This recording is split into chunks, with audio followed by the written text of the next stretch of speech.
Nima uchun onalarimizning oyoqlari og'rishini bilasizmi? Alloh taolo onaning bachchadonidagi suyuqlikni haddan tashqari sho'r qilib qo'ygan. Shuning natijasida bachchadon ichidagi homila vaznsiz holatda bo'ladi. U doim suyuqlikning yuqori qismida bo'ladi. Bolaga ozuqa kindikdagi onaga bog'langan rishta orqali osongina kelib turadi.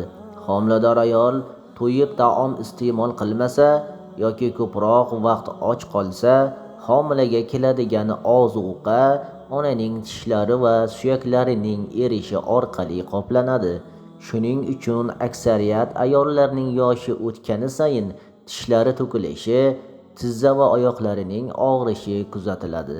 Shuning uchun homilador ayollarning vaqtida va to'yib ovqatlanishi o'zlarining kelajakda sog'lom bo'lishlarida juda muhim.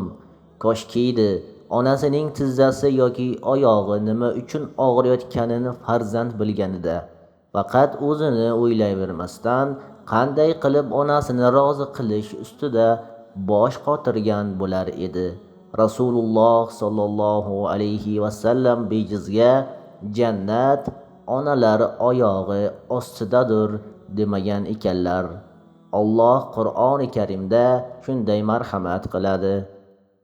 ووصينا الإنسان بوالديه إحسانا حملته أمه كرها ووضعته كرها